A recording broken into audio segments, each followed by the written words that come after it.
Shalom, shalom, peuple de Dieu. Shalom partout, vous êtes dans le monde. Partout, vous êtes en train de nous suivre chez le mission Les Prophètes Hadi. L'émission Les Prophètes Hadi, c'est la mission de la haute spiritualité et des renseignements généraux sur les mondes visibles et invisibles. L'émission Les Prophètes Hadi, c'est une émission de l'éveil spirituel et c'est une émission de la haute spiritualité. C'est bien moi, votre serviteur, le prophète Dalva Liseke Samuel, le chef spirituel du ministère de l'éveil spirituel mondial, centre armé de l'onction, Mfumu. Je suis là devant vous pour vous présenter l'émission Les Prophètes Hadi, dont je suis le prédicateur et le prophète de cette émission. Je crois bien que ce n'est pas pour la première fois que tu es en train de me suivre ce soir au travers de votre télévision. Peut-être c'est aussi ta première fois. Laisse-moi te parler. Je suis le prophète Dalva Liseke Samuel, le chef spirituel Mfumu. Et c'est l'émission Le Prophète Hadi. C'est une émission de la haute spiritualité, des renseignements généraux sur les mondes visibles et invisibles. C'est une émission de l'éveil spirituel. J'ai toujours dit ceci, que nous sommes dans l'âge de Verseau. L'âge de Verseau, c'est l'âge de la connaissance. L'âge de Verseau, c'est l'âge de l'éveil spirituel. Ce n'est plus le temps de se tromper avec des mensonges. Ce n'est plus le temps d'être dans une illusion. Ce n'est plus le temps d'être ignorant. Mais le temps est arrivé d'écouter le message de l'éveil spirituel. Je vous ai apporté le message de l'éveil spirituel. Le prophète a dit, j'ai toujours dit ceci, que la religion était dogme pour un peuple, mais la spiritualité est universelle. Mieux vaut la spiritualité que la religion. La religion nous a beaucoup trompés. Nous avons beaucoup passé de temps pour la religion. J'ai toujours dit ceci, que toutes les religions ont échoué. Toutes les religions ont échoué. La religion islam a échoué. La religion christianisme a échoué. La religion bouddhisme a échoué. La religion taoïsme a échoué. Toutes les religions que toi tu connais ont échoué. Pourquoi? Ces religions-là ont été fondées par des êtres humains. J'ai toujours dit ceci, que Dieu est esprit. La Bible dit ceci, que Dieu est esprit, que ceux qui l'adorent en esprit et en vérité. La Bible ne dit pas que Dieu est chrétien. La Bible ne dit pas que Dieu est musulman. La Bible ne dit pas que Dieu est protestant. La Bible ne dit pas que Dieu est un membre d'une église de réveil. Mais Dieu est esprit, que ceux qui l'adorent en esprit et en vérité. Même Jésus le Christ n'a jamais été chrétien. Jésus n'est pas bouddhiste. Jésus n'est pas chrétien. Kimbangu n'est pas kimbangiste. Bouddha n'est pas bouddhiste. C'est le temps de l'éveil spirituel. Les religions nous ont séparés. Les religions nous ont séparés. Il n'est plus le temps de la religion, c'est le temps de l'éveil spirituel. Chaque religion défend sa cause. Chaque religion parle de quoi? Parle d'elle-même. J'ai toujours dit ceci, que aucune religion ne détient la vérité. Aucune religion ne détient la vérité. Nous sommes dans l'âge de Verseau, c'est le temps de l'éveil spirituel. Ne reste plus dans l'ignorance. Laisse-moi te parler. La plus grande distraction dans la vie de l'homme, c'est la religion. La plus grande distraction dans la vie de l'homme, c'est la religion. L'homme était toujours à la recherche de la vérité. L'homme change de religion en religion pour chercher la vérité. Aucune religion ne détient la vérité. Pourquoi? Parce que pour les chrétiens, la vérité se trouve dans le christianisme. Pour l'islam, la vérité se trouve dans l'islam. Pour les bouddhistes, la vérité se trouve où ça? Dans le bouddhisme. Laisse-moi te parler. Aucune religion détient la vérité, mais la vérité se trouve dans la spiritualité. Laisse-moi te parler. Dans l'âge de Verseau, nous avons plusieurs spiritualistes, nous avons plusieurs maîtres spirituels qui font de guerre dans les réseaux sociaux. Moi, je suis grand maître. Moi, je suis grand maître. Et à ce temps de l'âge de Verseau, tout le monde est soifé dans la spiritualité. Tout le monde veut connaître la spiritualité. Tout le monde veut... La spiritualité, c'est une fonction de l'homme. La spiritualité, c'est une fonction de l'homme. J'ai toujours dit ceci, que la spiritualité n'est pas hors de toi, mais la spiritualité est en toi. Que personne te trompe, que personne te dise que viens me voir, je vais t'initier. Viens me voir, je vais t'introniser dans la spiritualité. Viens me voir, je vais te donner une bague magique. Viens me voir, je vais te donner une chaînette. Viens me voir, je vais te donner une gourmette. Laisse-moi te parler. Le pouvoir ne se repose pas dans un talisman. Le pouvoir ne se, le pouvoir ne se repose pas dans une bague. Le pouvoir ne se repose pas dans une chaînette. Le pouvoir ne se repose pas dans un truc. Laisse-moi te parler. Aucune bague magique détient le pouvoir. Aucune chaînette magique détient le pouvoir. La spiritualité se trouve en toi. Le pouvoir que l'homme a longtemps cherché n'est pas hors de l'homme. Parce que l'homme a toujours cherché un pouvoir. L'homme a toujours cherché une puissance, croyant que le pouvoir et la puissance se trouvent hors de lui. Mais laisse-moi te parler, le pouvoir que tu cherches n'est pas hors de toi. Le pouvoir que tu cherches est en toi. L'homme est naturellement fort. L'homme est naturellement fort. L'homme est un cercle. L'homme est le centre de toute activité spirituelle. Laisse-moi te parler. Tout pouvoir que tu as reçu hors de toi a un délai. Tout pouvoir que tu as reçu hors de toi a un délai. 3 ans et demi, 5 ans, 10 ans. Alors après 3 ans et demi, alors après 5 ans, après 10 ans, que deviendras-tu? Laisse-moi te parler. Aucun pouvoir est hors de vous. Le pouvoir se trouve en vous. La spiritualité se trouve en vous. J'ai toujours dit ceci. C'est le problème de se découvrir. Il faut que l'homme se découvre. Lorsque l'homme se découvre, il devient dangereux. Ton problème, tu ne t'es pas encore découvert que le pouvoir, la puissance se trouve en toi. Laisse-moi te parler. La divinité ne se trouve pas hors de l'homme, mais la divinité se trouve dans l'homme. La divinité se trouve dans l'homme. La Bible dit ceci. Ne savez-vous pas que vous êtes des dieux? Comment vous mourrez comme des hommes? Ne savez-vous pas que vous êtes des dieux? Mais comment vous mourrez comme des hommes? Laisse-moi te parler. La Bible t'appelle Dieu. Tu es Dieu en miniature. Tu es l'univers en miniature. Tu es la nature en miniature. L'homme est un microcosme qui vit dans les macrocosmes. Aux Nzambe. Mais religion est bien mutamasum. Religion est le osé l'autre côté. Religion est le osa musika na Nzambe. Mais spiritualité est bien Nzambe. Nabi yo Nzambe. Mais pourquoi vous kufa lokola mutu? Bibobi boza banzambe. Boebi teke boza banzambe. Comment boza kufa lokola bari? Pourquoi? Parce que religion elle vient maintenir yon akata ignorance. Religion est le but que yoza musika na Nzambe. Religion est le but que yoza mutamasumu. Religion est le but yo koki jamais qu'on s'adresser pas Nzambe. Na religion babi prière na yo faut que ne pas à maman. Si ma maman joue prière wana atini kon et pas moi na personne et pas tata si mande ba ko répondre yo. Voilà comment est-ce que religion et zo ma prière na on bascal. Sans nous maman. Na religion ba iso ke yebi c'est pas maman. Maman a yebi sa mwana na ye, mwana a yebi sa tata. Ça c'est la religion. Mais dans la spiritualité te dit que toi tu es Dieu en miniature. Elohim vit en toi. Dieu est en toi. Même l'apôtre Paul a dit ceci. Si moi je vis, ce n'est plus moi qui vis, mais c'est Christ qui vit en moi. La divinité n'est pas au ciel, mais la divinité se trouve en toi. Le pouvoir que toi tu cherches n'est pas hors de vous, mais cela se trouve en vous. Que personne te mente. Il y a un intronisé, il y a un fongola yo. Au kufa pamba, tant que jeune serviteur Mikolo bato kufa. Alukaki spiritualité, a solana ba sirène, a kenemangengenge. J'ai toujours dit ceci, que Dieu n'a pas d'adresse. La Bible dit ceci, tu es le temple de Dieu. Oza temple en Nzambe, nzoto eza temple en Nzambe. Ozo kenemangengenge ko lukani. Ozo kene badara ko lukani. Ozo kene luzizi la ko lukani. Nzambe ba lukaka yete, Nzamba zana kati na yo, yo za Nzambe. Na bitango ekoki opéré na dimension Nzambe. Na eko révolutionner mutu moko. Adola nanga siko na nzela ya télévision. Na eko révolutionner yo o opéré na dimension Nzambe. Lungwa na dimension bomoto. Lungwa na dimension batu. Koma na dimension Nzambe. Opéré le kol Nzambe. Nzamba lobaka. Nzamba ordonaka. Nzamba commandaka. Quelle est ma place aux ali? Ko sasu ba prière ya kolelate. Mais commander. Mais ordonner, mais créer. La vie et la mort sont ton pouvoir de la langue.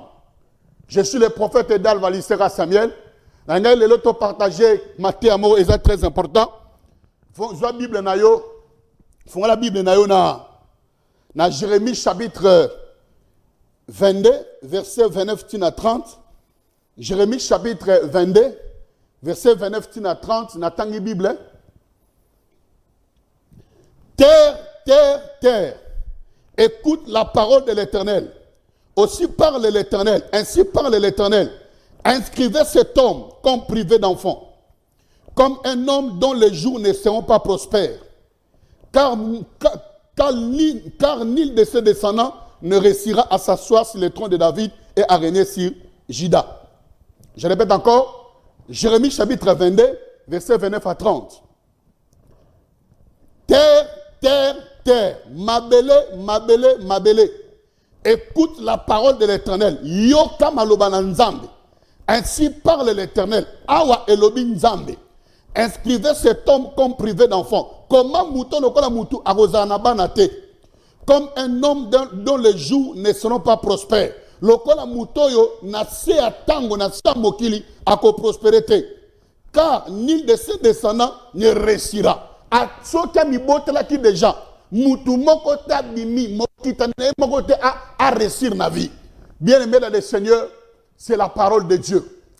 Awa tozana Jérémie chapitre 22. La verset 29. La Bible dit ceci. Bazo pesa ordre na mabele. Bazo pesa ordre na mabele. Mabele, mabele, mabele, yoka malobanaza. Cela prouve que mabele zana mato e yokaka. Cela prouve que mabele zana mato e yokaka.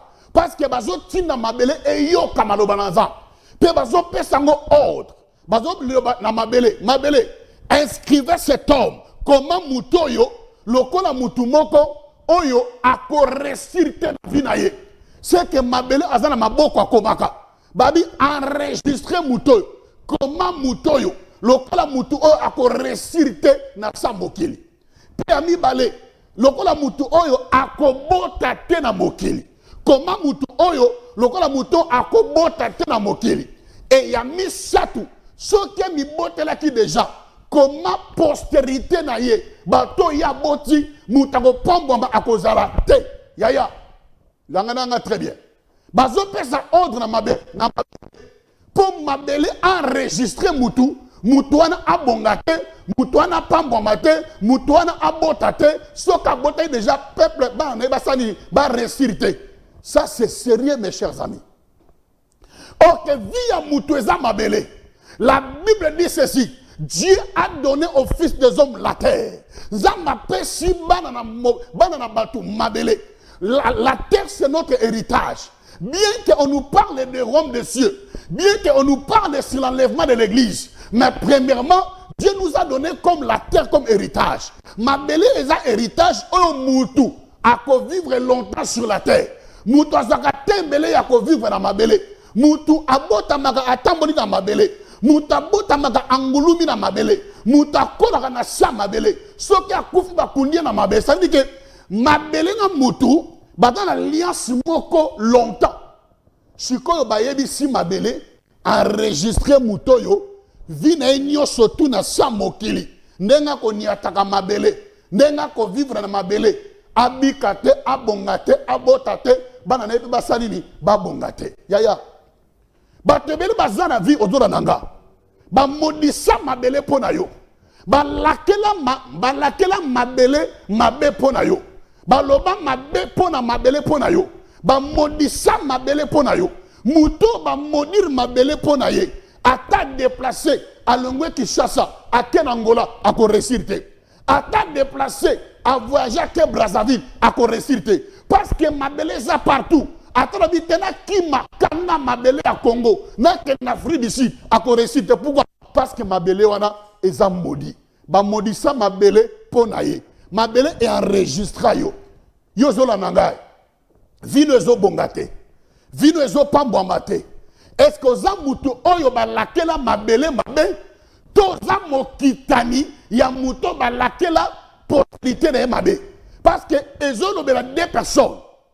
Mutoyo babini monirie mabele enregistré ye lokola mutoyo ako resirte mabele enregistré ye sokaza na mokitani, sokaza na bana ne ba prospérité. Sko yozo la nanga. Oza wapi? Oza mutoyo ba lakeli mabele pona yo.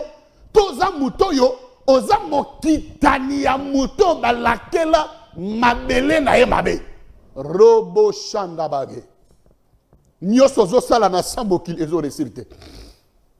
Nyoso zo sala na vie ezo simbate. Baninga bazozo misala yo musala ozozo ate.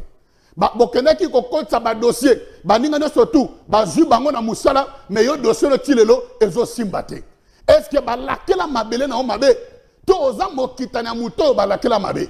Parce que muto ba lakeli mabele na mabe, moi arrêter les athées. Parce que mabele est enregistré yo. Oza parmi bato ba kobongate. Mabele est enregistré yo. Oza parmi bato ba okene musikate. Bien-aimé dans le Seigneur. Oza nanda kozo la nanga. O tamboli ba prophète belé. Ozo luka délivrance. Ozo luka guérison. Ba peso maya nkaka obigité. Ba peso maya faya obigité. Ba peso maya bankaka obigité. Kolembate ya omonanga. Na sunga yo. Na sambela pona yo. Naza prophète dal valisera sambien. Naza chef spirituel. Naza limité 7e ri industriel. Partout zali ya omonanga. Naza limité 7e ri industriel. So comme na limité 7e ri industriel. Au moment ba moto ezebele. Zwaka moto moko yebisa mwana moto to papa moto o awomemayo. Atika na usine ba alimete. So comme na usine ba alimete okiti. Usine eza na gauche, ba okito na droite. Na droite ça na zokita, eza entrée à concession. Na kati ya concession na eza na couvent ba ma sœur. Kota na kati ya concession. Yebisa mutu nyonso na yeko luka prophète Dalva Liseka Samuel. Wa le kana na télévision. Yaka na kuta na yo, na sunga yo, na sambola pona yo, na sakola pona yo. Yo za muto ba lakela mabele na o mabe. Toza mokita na muto yo basaka mabe pona ye. Na yambaka chaque mercredi à partir à 6h 11h. Na yambaka chaque mercredi à partir à 6h 11h. Na yambaka lisusu chaque vendredi à partir à 12h 16h. Na yambaka lisusu chaque vendredi à partir à 12h 16h. Na yambaka lisusu chaque dimanche à partir à 6h 11h. Na yambaka lisusu chaque dimanche à partir à 6h 11h. Ou bien au Bengana 081 84 21 608.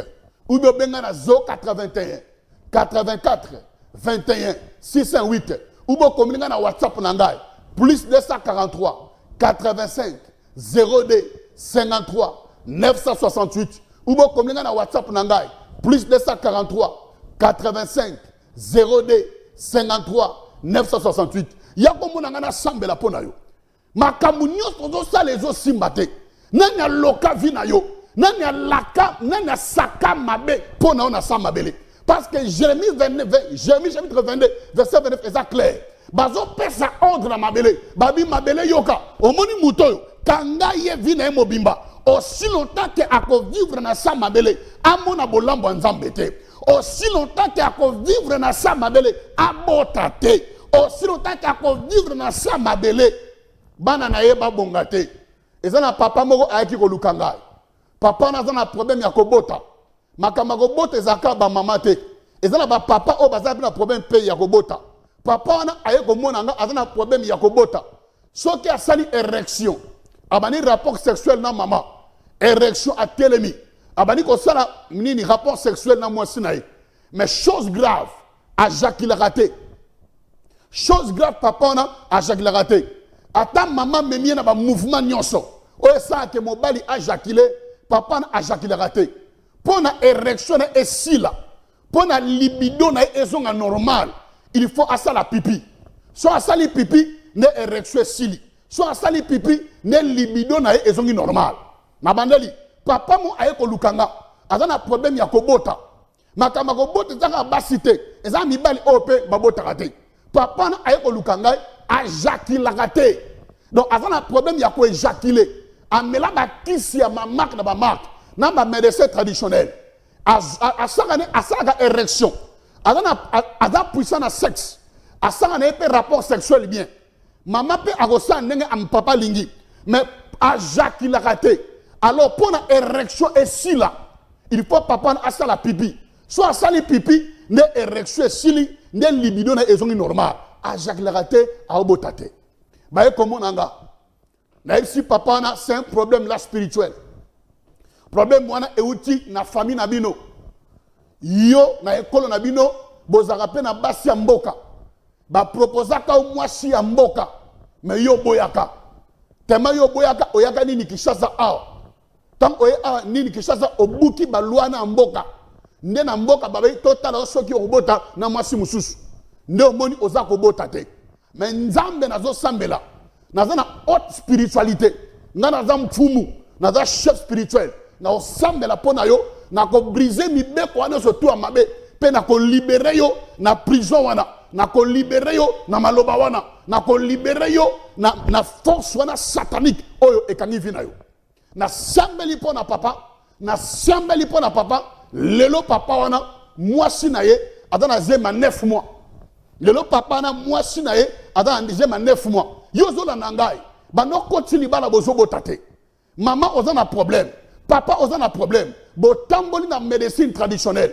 Bo tamboli na ba médecine ya mundele. Bo tamboli pa ba ninga na ba prophète. Yaya. Ba ninga na ba prophète bazangi nguyate. Ba ninga na ba prophète baza pe ba nzambe. Mais le problème c'est quoi? Mutu na mutu azana prophète nzamba bongisela ye po abika na maboko na ye. Mutu na mutu azana prophète nzamba bongisela ye po abika na maboko na ye. Ba prophète wana place au outil. Baza ba ventiriete. Ba prophète wana place au kei. Baza ba charlatan te. Ba prophète wana place au kendaki. Baza pene loko nzambe. Maintenant problème ezani. Nzamba tia mutu na mutu azana prophète nzamba bongisa akobika na nzia na ye. Yomoni ko lemba ko tambola te yomonanga. Na bi ko tamboli mingi. Oluki ba prophète obikite. Omeli ba mai ba tungoli obikite. Olembi ba prophète. Obengi ba prophète ba ventirier. Yaya. Nanaza prophète spiritualiste. Je maîtrise la spiritualité. Yako Lukanga, Yako Monanga Kolembate. Nazana limité 7e rue industrielle. Soko commune a limité 7e rue industrielle. Ozu moto 500 francs. Yebisa motard. Atika on a usine ba alimet. Soko commune a usine ba alimet au Kiti. On vous dit 500 francs. Usine est à gauche, yozo qui est à droite. Na droite, yozo qui est à entrée à concession.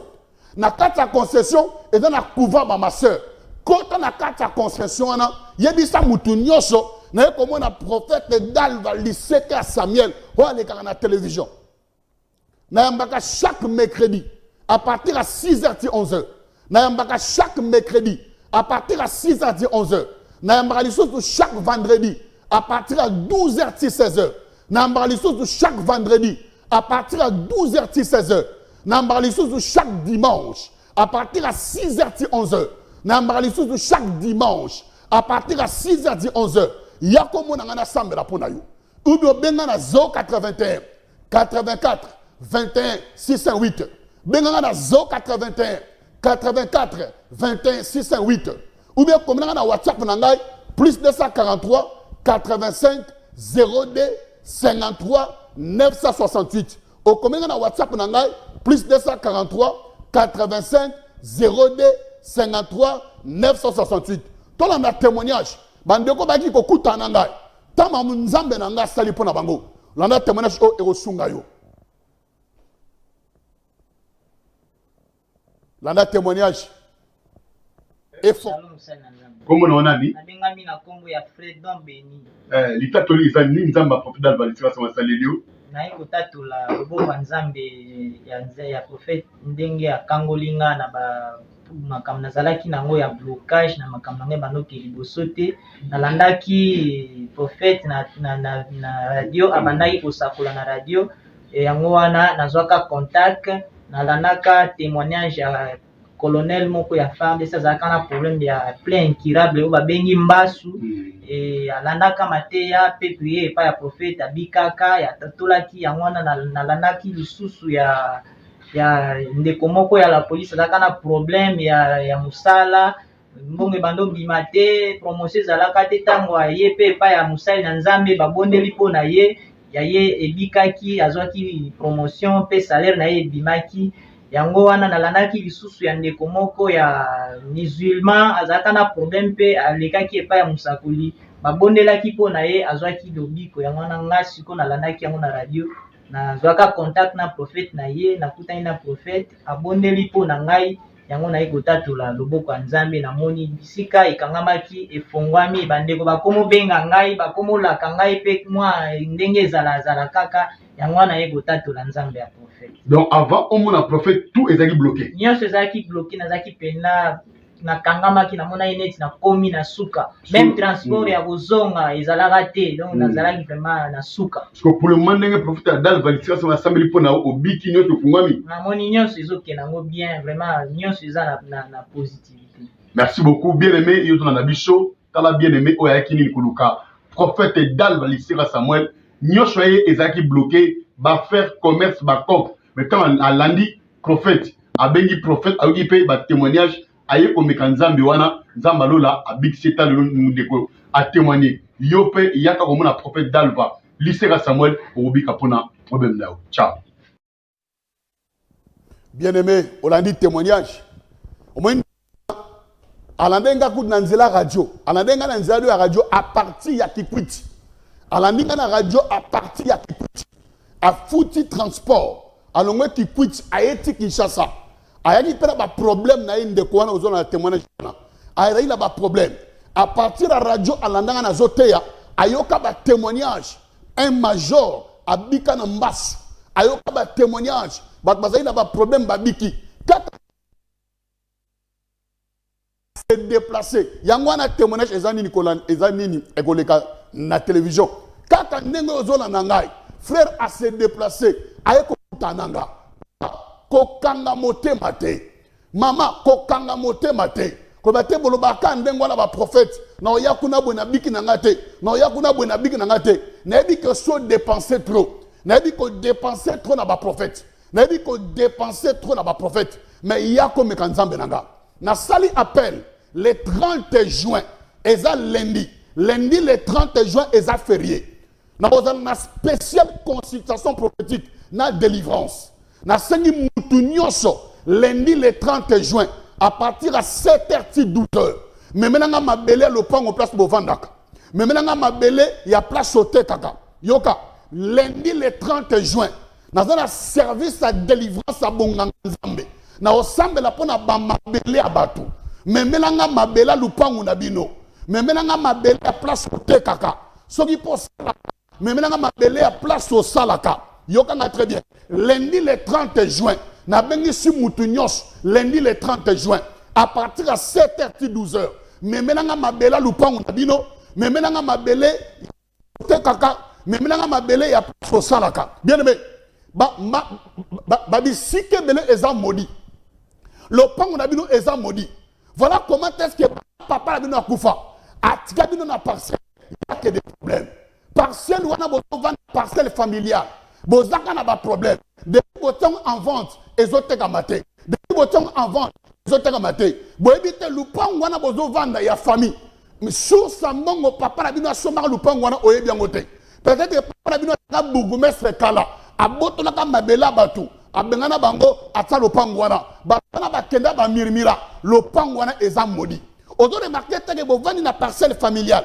Bino surtout bo kala bozongi. Bino surtout bo kemabala bozongi. Bino surtout bo kemabala bozongi. Na bana mibali na place ba kene ko futela ba tongi ba nurse na parcelle familiale ba zui ba na bango ba na bango ka wana place ba bota bino place bino pe bozo bota bana place ba bota bino place bino pe boza ko sentel bino place yaya lo wana eza modi mais menanga mabele ya lupango na bino mais menanga mabele ya lupango na bino le 30 juin lundi le 30 juin de 7h à 12h spéciale consultation prophétique service prière à mabele place au te kaka yo yaka wana na moyi otandi mais ba cérémonie ba saka na buto yebite place au te kaka yo yaka wana otandi na moyi place au tia maison na yo yo fungula ka maison oke kolala epa na bino batu bayaka koloka maison oyebite batu bayaka koloba mabeli kolo ya maison oyebite bando koti na lupango wana makambo zo simba te eza ba parcelle mususu yaya okoti ofutela oye na garantie sili ko futa ndako zo ko kapeli sute parce que parcelle wana et ça la loi o bakanga wana awa locataire akota na mbongo na bimaka maboko pamba. Il y a des parcelles auxquelles on fout là. Auxquelles on fout là na parcelle wana na garantie au silisi na ndako to ko asuni nini ko fout ate. Il y a des parcelles o bakanga mibeko awa locataire akokota na mbongo na ko bimaka maboko pamba. Tala nengo seli déjà garantie ndako. Tala nengo komi na kokoso ya ofuta ndako. Mais maintenant mabele à parcelle wana place au fout là. Mais maintenant mabele à parcelle wana ya famille. Tala lupangu papa tika. Papa Koufa, mais bon, comment on a un problème à parquer? Bon, qu'on est parqué, bon, est parqué, le pango, il y a toujours des problèmes. Sur Sambon, papa n'a bien à Soma, le pango, on est bien noté. Tant soit détourné en bon, on a tra. Tant soit détourné en bon, on a tra. Tant soit Ibaka bon, on a battu. Tant soit Botona, ma belle, on a. Bino, bon, vendu, on a besoin de bongate. Bozo Botawana. Bozo que Babala, Bozako Zonga, mais maintenant, ma belle, le pango, na bino. Mais maintenant, ma belle, Barabala, na bino. Et ça ba balabala mususu ba tuba vandi. Et ça ba loi o ba kanga na balabala wana na balabala o kako pambo mazate. Na balabala o mutu akotombo mazate. Wana yo ozobeta tolo. Ngala zambia kana balabala o biso tozaba na balabala o tokoli na balabala yaya. Et ça no sonité. Tala age yo komi nango. Yo okoma mbiaka ya quartier. Okoma musée à quartier. Ba tutu ba bima na quartier yo tikala wana. Ba ninga nyoso tu bokona ba na quartier ba kena go bala ba kena mabala me yo tikala wana. En plus yo okena na okutu musikate ozaka mibali kaka na quartier na bino yo nanu ozwa mubali libanda commune mususu te ozo renyeka na quartier na bino kana commune na bino ozamwa na masina okoli na obotami na masina ba senteo na masina ovandi kaka na masina ozamwa na Kimbansek obotami na Kimbansek ba senteo na Kimbansek oboti na Kimba do yo nanu bima libanda commune na bino te baninga baza ko bala bake libanda commune na bango yo zamwa na Gombe okoli na Gombe batio zemi na Gombe nano bima libanda ya Gombe te onga na zamwa na papa yaya tu as des problèmes spirituels. Il y a des problèmes spirituels. Raison pour laquelle na bengi sur lundi le 30 juin eza férié qu'aucun de défilé indépendance te yaka délivrance à vie na yo na sali appel na yo zola nanga lundi le 30 juin de 7h à 12h. Mais maintenant ma belle à lupang na bino vandaka. Mais maintenant ma belle à balabala na bino. Mais maintenant ma belle à place au salaka. Mais maintenant ma belle à place au tekaka. Nako sambela, nako loba, nako saka likolo ya ma belle wana. Ba modil ma belle, babi ma belle. Muto a pambwa mate, muto a progressé te. Na bengi show ya okuta nanga. À part le 30 juin, na yambaka chaque mercredi à partir à 6h et 11h. À part le 30 juin, na yambaka chaque mercredi à partir à 6h et 11h. Na yambaka chaque vendredi à partir à 12h et 16h. Na yambaka chaque vendredi à partir à 12h et 16h. Na yambaka chaque dimanche à partir à 6h et 11h. Na yambaka chaque dimanche à partir à 6h et 11h. Naza musikate, naza limité 7e rue industrielle. Partout zali, luko comme la limité 7e rue industrielle. So comme il a limité 7e rue industrielle. Au moment ba moto ezebele. Zwa motar moko atiko na usine ya ba alimet. So comme il a usine ya ba alimet au Kiti, au fouti 500 francs. Usine eza na gauche, yo kita na droite. Na droite wana zo kita, au moment na entrer à concession. Na kati ya concession na eza na couvent à ma soeur. Au côté na kati ya concession na eza na ba immeuble belé. Yebisa mutu nyonso na concession. Na ye comme na prophète dans le lycée Samuel. O aleka na télévision. Ou bien benga na 081 84 21 608. Ou bien benga na 081 84 21 608. Yaka ou bien comme na WhatsApp na ngai plus 243 85 02 53 968 ou bien comme na WhatsApp na ngai plus 243 85 02 53 968. Yako monanga na yebisayo pourquoi yozo balate. Yako monanga na yebisayo pourquoi yozo bongate. Yako monanga na yebisayo pourquoi libota na bino bozo pambwa mate. Yako monanga na yebisayo nani aza esprit géant ou ezo contrôler vie na yo. Yoza la mbasu yaka, bato mbasu bazobika. Yoza la tiber, oza tuberculeux, yoza diabétique, yoza stérile, oza ba problème spirituel. Na bengi sho yaka, yaya. Le temps des miracles n'est pas encore passé. Le temps des miracles n'est pas encore passé. Qu'on garde une crédibilité. Bibobi, croyez en Dieu, vous serez affermis. Ayez confiance en mes prophètes et vous réussirez. Yo problème na yo, oza taché l'église na yo. On a za catholique, on a za protestant, on a za armée di sali yaya. Ma kamba l'église est un problème té. Ma kamba l'église est un problème té. Biso to za ministère, biso to za ministère d'éveil spirituel. Chez nous ce n'est pas la religion, mais chez nous c'est la spiritualité. La religion nous sépare, mais la spiritualité nous unit. Tika bokabwani wana, na za katote, na zo mamutu nyos, oza la catholique, oza la protestant, oza la branamiste, oza la musulman, oza la muta franc-maçon, oza la rose croix, oza la muta kankar, na bengi sho yako kutananga, na zo kipe église te, yaka biso toza ministère d'éveil spirituel. Au monde no ba prophète, mais baza ba spiritualiste te. Na za prophète spiritualiste. Je suis un chef spirituel. Na za mfumu yako kutananga. Na sambe la pona yo, na orienté yo, na guidé yo, na talisa yo. Qu'est-ce qui ne marche pas? Na sambe la pona yo, makamuno kangame fungama. Tala nengo kwei. Tala nengo kwei. Yo zagi na mbongo. Tala nenge ba komi ko kicha yo. Tala nenge ba komi ko humilier yo. Tala nenge ba komi ko sarana yo. Okwei. Yakato sambela ozonga. Yakato sambela ozonga. C'est possible au matalisus. Tola na sous témoignage yo. Bandeko ba ni ko kutananga. Tamba mesami na bomo na bango. Landa témoignage oyo et fortifié yo. Shalom Mama Rose. Shalom papa. Nzambe ya prophète Dalva Liseka Same asali na bomo na yo. Asali na penda na sengla ke na mona ngo penda na beli penda 3 mois mvimba 3 mois. Obeleki 3 mois. Na beli 3 mois penza. Maladi nini wana? Na belaki na ke hôpital ba yebsinga ike estomac na yo na kati kuna ba pumo eza na pota mokongo na kati eza na pota. Siko nga binzambe na ngai. Ba pota wana nyonso wana ya nini na boya ngo penda na nzoto na ngai mbongo wana ebele basengi ngai naza na ngote na kuzwa wapi. Siko na ye koyoka prophète Dalva na téléphone na radio. Na yoki na radio na landeli ye na ye kubime pa na ye. Na ye kokome pa na ye siko na talisi likambo nyonso ndenge ezalaki na landeli penda prière na ye siko yo na yoki penda kimia ndenge naza kimia ekota penza yango wana pesi nzambe merci baninga mosusu boya libiko eza wabotika la simate boloba teke wana eloko eza te mais eloko eza ye na maboko na ye yango wana ye kopesa nzambe merci. Bien aimé dans le Seigneur, Maman Rose azaki très clair. Abeli estomac mutema bapota et dépenses ezaki ebele basengi mbongo ebele pour na santé na azala makoki wana te.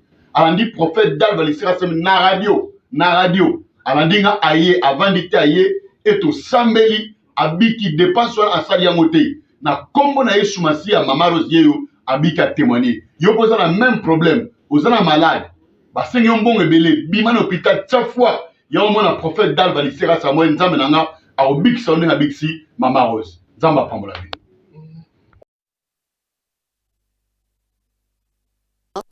Mama na amoni loboko nzambe abeli mingi amitungisa mingi mama na bebi simbongo ebele et a même qu'on a le même traitement yango na image ezole kalabé de Dieu akezo traitement na possibilité na donc mongo bazo donc monta ba sengi pour na délivrance là monta ba sengi na hôpital pour na guérison là monta ba sengi na hôpital pour na traitement na ye mama za na makoki wana te mama za na possibilité wana te mama ye kokuta nanga na sambali pour na mama na prier pour na mama ye wana a témoigner nzamba kangolier nzambe abigisiye ko landanga kanga te olandanga ming na télévision olandanga ming na télévision na bi yakomuna ngai esprit mabe o ezo kanga yo o déplacer te o yakomuna prophète te na biso yakomuna nga yaka o sambe na nanga yaka na prière na o bien aimé dans le Seigneur maman abiki mama o abiki nzamba kangolier a dépenser mbongo ebele.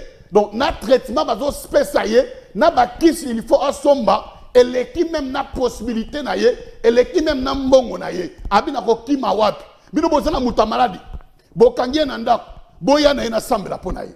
bozo belisa maman, bozo belisa papa, oh misu, vous avez un problème de barré, vous avez un problème de diabète, vous avez une impuissance sexuelle, vous avez une règle douloureuse, il y a comme on a ensemble la ponayo. Yaya, naza prophète d'Alva Liseka Samuel, naza investi dans le pouvoir divin, naza mfumu, naza chef spirituel, na bengisio, naza maîtriser spiritualité, naza prophète spiritualiste d'Alva Liseka Samuel, bien aimé dans le Seigneur, na bengisio. Mamo zona nanga kokanga mutema te kolobate ba ote bolobaka boy yaya kokanga mutema te kolobate ba prophète bozaka boy yaya kokanga mutema te ya komona ngai to sambela ya komona ngai nzamba lola akosala nini quelque chose ya komona ngai to sambela ya komona ngai bokanga na prison satanique lopango bovandi ezana ba problème nabi lopango bovandi ezana ba problème. Ya komona ngana sambela pona yo. Mais nabi lundi le 30 juin. Nabi lundi le 30 juin. Eza férié de 7h à 12h. Eza spéciale consultation prophétique na délivrance. Mais menanga mabela lupango nabino. Mais menanga pe mabele à place au tekaka. Mais menanga pe mabele à place au salaka. Mais menanga pe mabele à balabala nabino. Na o sambela pona mabele na koloba maloba likolo ya mabele wala. Le pango bovandi, il y a toujours des problèmes. Le pango bovandi, beaucoup fait la pamba pamba. Beaucoup ko foute là, mais beaucoup mi ko beli saba. Ma pango musul ba kena ko foute la te. Et dans la loi, so beaucoup tikuna, faut beaucoup faire la moi. Et dans la loi, so beaucoup tikuna, faut bobi mama boko pam. Et dans la parcelle auquel foute la boy au coup fait Liban. Et dans la parcelle auquel foute la boy makamno et kouei. Et dans la parcelle auquel foute la boy vino et kangami. Na sengio le 30 juin. Il y a comme on a lundi le 30 juin. De 7h à 12h. Mais mama bela lupangu place au vandi. Place au te kakawana. Yo zakawana na moi. Na butu makambo sambana oyebite. Yakato sambela. Yakana orienté yo. Na ebiso pourquoi vino ekangami. Yakana ebisa yo nani akangi vina yo. Yakana ebisa yo nani akangi mabota na yo. Yakana sambela vino efungwama. Yaya. Kobato non, moi je suis de l'église francophone. Vous voyez, les prophètes là, ce sont des charlatans. Moi, je n'irai pas voir les charlatans. Je ne suis pas un charlatan. Je ne suis pas un charlatan. Mais je suis un prophète de Dieu. Un prophète spiritualiste qui maîtrise très bien la spiritualité. Yakana sambela ponayo. Yakana sakola ponayo. Yakana orienté yo. Ni nezo simbate na bomo na yo. Yakana orienté yo. Yakana guidé yo. Batu bozana Angola na Luanda. Nazoya Luanda. Mois prochain, nazoya Luanda. Moutounio soza na Luanda. Komelanga na WhatsApp. S'enregistrer déjà. Na plus 243 85 02 53 968. Moutounio soza na Angola na Luanda. Nazoya Luanda mois prochain. Spéciale consultation prophétique na Luanda. Yo moutoza na Luanda ozolandanga. Nazoya Luanda. Profitons mon angai. Alors, komelanga na enregistré déjà. Komelanga na WhatsApp nangai na enregistré yo. Na zoya Luanda, ozana Palanka, ozana Mabor, ozana Petrangol, ozana Ojaenda, ozana Kinkolo, ozana Trinta, ozana Mutamba, ozana Basha, ozana Kapolo, Kapolo Doge, ozana Sapu, ozana Golf, Golf Doge. Komelanga na WhatsApp nanga. Na zoya Luanda mois prochain. Spéciale consultation prophétique. Yoka komelanga na enregistré déjà tant na zoya na pesa repesa bino adresse na place na yambabino komelangai s'enregistrer batangola bozola nanga komelanga na WhatsApp mois prochain na zoya Luanda spéciale consultation prophétique komelangai na enregistré na repesa bino sika na yambabino na place na kuta na bino yo za na Kinshasa na zana na kini yo na Kinshasa non na kete ya mona ngai yo za na Kinshasa ya mona ngai. Nous avons chaque mercredi à partir de 6h et 11h. Nous avons chaque mercredi à partir de 6h et 11h. Nous avons chaque vendredi à partir de 12h et 16h. Nous avons chaque vendredi à partir de 12h et 16h. Nous avons chaque dimanche à partir de 6h et 11h. Nous avons chaque dimanche à partir de 6h et 11h. Yaka na sambela ponayo. Yaka na orienté yo. Yaka na guidé yo. Yaka na orienté yo. Tu as besoin d'un guide spirituel. Moutois ont maîtrisé la spiritualité. Autant que pas ma prophète et simbité. Il y a comme un prophète spiritualiste.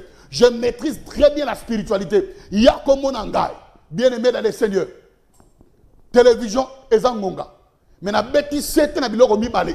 Na bi lundi le 30 juin et ça férié.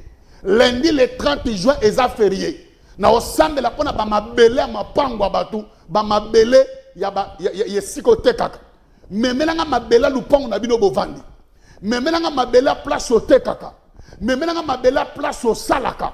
Mais melanga na mabele ya balabala na bino. Ba kanga bino balabala mobimba. Bobonga te bobota te. Balabala na bino lumière rezate.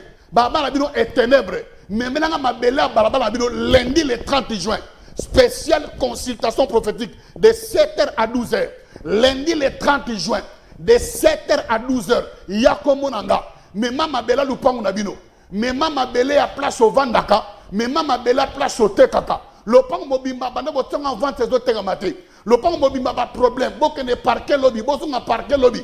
Le pango papa toujours ba problème. Le pango ne ba problème moko spirituel. Oye ko foutre la main au kouei. Oye ko foutre la main aux hommes na subola mo nzambete. Oye ko foutre la main au beli sabar. Oye ko foutre la main ba problème mais beaucoup feli. Et ça ba parcelle muso au kochango bien obimi malheureux. Et ça ba balaba muso au kochango bien obimi malheureux. Makamba sakana parcelle wana yo ebité. Makamba sakana lupango wana yo ebité. Makamba sakana balaba yo ebité. Yango na lundi le 30 juin de 7h à 12h. Mais à part wana na chaque mercredi de 6h à 11h. Nambara chaque mercredi de 6h à 11h. Nambara chaque vendredi de 12h à 16h. Nambara chaque vendredi de 12h à 16h. Nambara chaque dimanche de 6h à 11h. Nambara chaque dimanche de 6h à 11h. Nazarapi, Nazara limité 7e rue industrielle. Nazara limité 7e rue industrielle. Au commune limité 7e, au moment où moto est zébélé. Zwa moto moko, et même na izina ba alimette. Au kitina izina ba alimette, au fouti 500 francs. Izine eza na gauche, yo kita na droite. Na droite ozo kita eza entrée à concession. Na kati ya concession, eza na couva ba ma sœur. Mutu nyosho okuta irise na yeko luka prophète aleka na TVP na radio, ba omono ba omemoti na bureau nanga na osambela pona yo. Mercredi 6h à 11h, vendredi 12h à 16h, dimanche 6h à 11h. Ba numéro eza fichier wana ya WhatsApp nanga na ya appel komelanga na WhatsApp tope benganga. Nangi na sambela pona DG Yannick Kimbuta.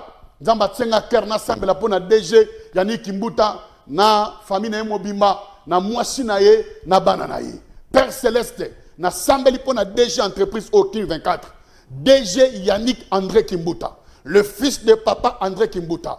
Papa ya Prince André Kimbuta. Na sambeli pona DG ya entreprise Okin 24. DG Yambango Lunanza. Zambe pambola DG Yannick Kimbuta. Fortifié PC Makas, PC Vimulai.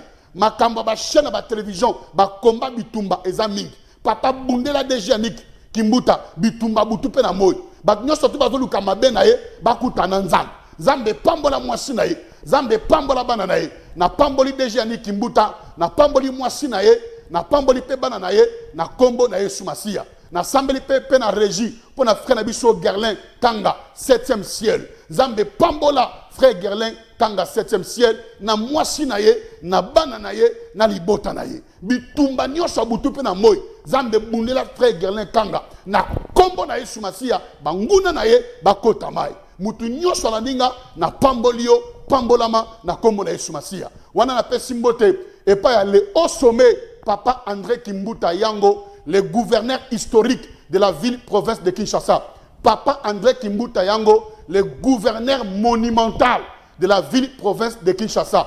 Papa André Kimbuta Yango, la référence de tous les gouverneurs de la ville-province de Kinshasa. Mobile ya maman Yvette, Papa André Kimbuta Yango. Na Pambolipe, Patrick Kimbuta, Trésor Kimbuta, Samuela Kimbuta, Mutunyo Salaningai, Bopambola Manakombo de Sumasia. Amen.